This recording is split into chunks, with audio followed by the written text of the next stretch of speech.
Spiders have 3 life cycles. When between cycles, it can leave the spider vulnerable to threats. For those spiders who make it through, You losing it, kid? it amounts to a kind of rebirth.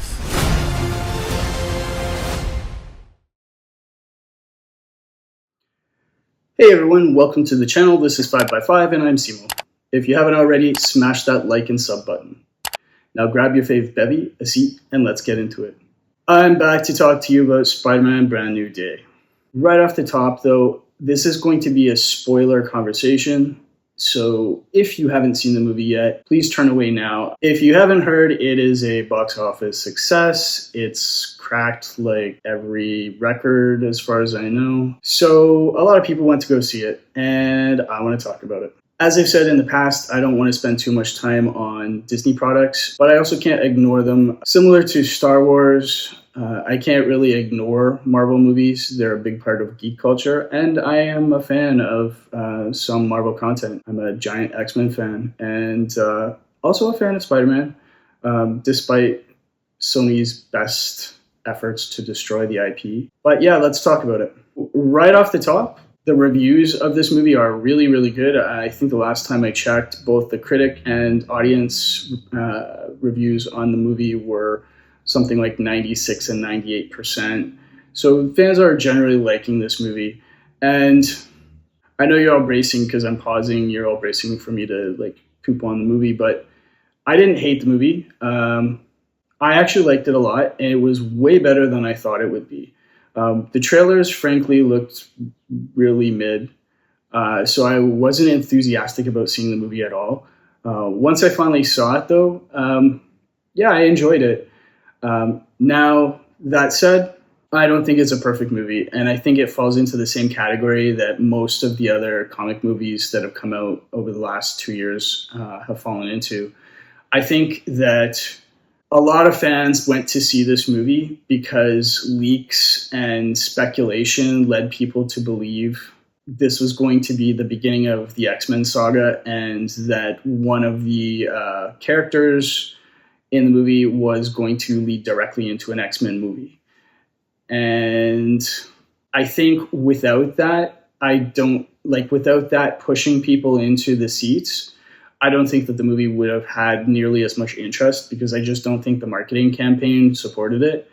And I don't think that Spider-Man is a huge character. He's one of the sort of Mount Rushmores of superhero characters. So don't get me wrong. I'm not trying to say he's not an amazing character, but I don't think that what we saw on offer for this movie really correlates to or translates to the interest that people have had in going to see this movie and supporting it. So, like I said, the media campaign was pretty mid. It's not a great trailer. It doesn't look particularly interesting, and I just don't see it. Before we get into any connections to the X-Men universe, let's talk about this movie as it stands on its own. This is, I think, also the most New York has ever felt in the Marvel Cinematic Universe. I felt like New York was almost a character in this movie in and of itself. You got to really see how diverse and multicultural the city was, and the attitude and the love New Yorkers have for their city. And it would have been really cool if we had a Mamdani cameo in there, but obviously right-wingers would have lost their minds on that. So I guess we took a hit on that one. But yeah, I feel like New York was really its own character in this movie, so that was really great. And having Spider-Man save and be a part of the daily lives of so many New Yorkers at the beginning, and the montages with the scenes that are homage to classic Spider-Man covers was really great too. I would have liked to see a little bit more of that. Performances are fantastic. I think the only real casting issue I had was John Bernthal and Punisher and his cameo. I liked how they added Punisher in as a sort of I don't know, I guess as a sidekick. I thought that was kind of good, but there were certain scenes where I felt Bernthal was not carrying it, and I felt like he was playing a cartoon in a more realistic, serious film. And so he didn't work for me in all of the scenes. Overall, it worked, but in a few scenes, no. I, of course, like Mark Ruffalo as the Hulk, but I think I also have the same criticism of him too. There were a few scenes where I felt like they edited it just on the edge of him cracking out into laughter on some of his lines and scenes. And for most of the scenes, it was fine, but some of them I feel like they were probably having a lot of fun on the set and it had to get edited out. And it is what it is. The writing was solid. I think this is the most Spider-Man of all the Spider-Man movies we've ever seen. I think in past iterations of the Spider-Man movies, they really tried to Hollywoodize Spider-Man. There was this real concerted effort to translate comic book to a movie, which essentially means that they don't trust the source material. They think it's too campy. They think it's too cheesy, too cringe. So they don't trust it to just stand on its own in its own merits. So they have to adultize it. They have to Hollywoodize it. They have to put their own mark on it. And I think this movie does that the least out of every Spider-Man movie that we've ever seen. And I think for that alone, it actually does a very good job of being a Spider-Man movie. I liked seeing the practical suit and the wrinkles on the suit, and it felt more lived in. And I thought the web slinging scenes were fantastic in previous movies when they were just CGI, but they're actually more interesting when they're mostly practical. And my understanding from looking at behind the scenes footage is most of the web slinging stuff is practical, except obviously the really like high altitude stuff. So yeah, I didn't think you could do better than that, but I do think that they did in this movie. So the visual effects were quite like well done too. The writing was really good. I think the movie correctly realizes that Spider-Man has to always be chasing after MJ, and he gets boring and he gets stale when he gets her and there's nowhere to go. So I think they were correct on resetting this relationship to at least some degree and kind of getting their do-over on it. I think that's going to pay off long term. I also think this is the same mistake that Batman and Superman are doing. I don't know who got it in these writers' heads that fans want to see Batman as a dad or Superman as a dad. I think this is a ridiculously uninteresting take for these characters, especially in this day and age where most young adults are not actually considering being parents. They're not having children for reasons of look at the world around us. So showing these people, these iconic superheroes having kids, maybe it made sense to some boomers like 20 years ago when they started exploring these ideas, but I don't think it made sense really outside of the boomer fan base then, and I don't think it's relatable at all now. And I don't think fans really want to see it. I do think that fans need to see positive, healthy male role models. There's nothing that says a male role model has to be a parent, right? Like, we can show male characters being positive, masculine, non-toxic role models without them being parents. And I think it made them ultimately very uninteresting and unrelatable characters for the vast majority of fans. That's just my opinion on that. Anyway, so I wanted to weigh in on that sort of direction for the movie. The bad of this movie, though, is that it's the antagonist of the movie. And now we're going into spoiler territory, so this is your absolute last chance to tune out. The antagonist, of course, is revealed to be Jean Grey. There, I said it. And we have Sadie Sink cast as Jean Grey for what will be the new generation of X-Men characters and in movies and television going forward with Marvel. And I think Sadie Sink is a fantastic choice for Jean Grey.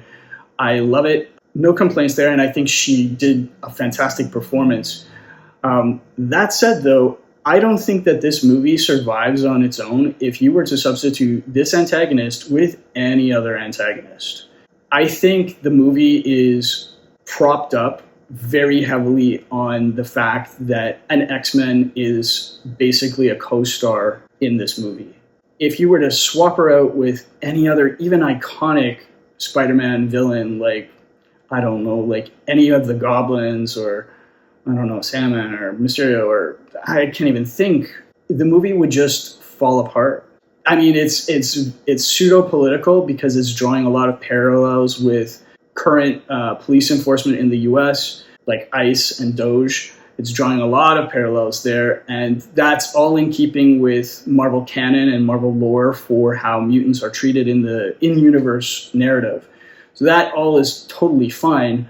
Like, without that, I don't know, I guess you just have a flat story for Spider-Man here. I guess that's where I stand on it. If you take Jean Grey and the connections to the X-Men universe out of this movie, I really think it's just mid, and it's a fun ride, but it's not anything special. It's nothing that you're going to remember. It's not a groundbreaking movie. It doesn't have anything terribly interesting to say. It is just the beginning of the X-Men saga. It's being used as that, and that's all it tries to be and all it pretends to be. It doesn't stand on its own as an amazing Spider-Man movie, no pun intended. That doesn't take away from the things that the movie does right, though. Like, there are some really fantastic scenes in it. I really enjoyed the end sequence where we have all the fans waiting in the hospital parking lot or outside the window of the hospital waiting for a glimpse of Spider-Man. I really enjoyed all of that. It kind of really invokes some of the Tobey Maguire scenes with the subway, Spider-Man fans on the subway. I thought that was really great. I think it's also very in tune with Spider-Man and Spider-Man's lore, so canon accurate. I think that all works fantastic. There were some really charming scenes, especially at the beginning where you get to see him interact with New York as a city.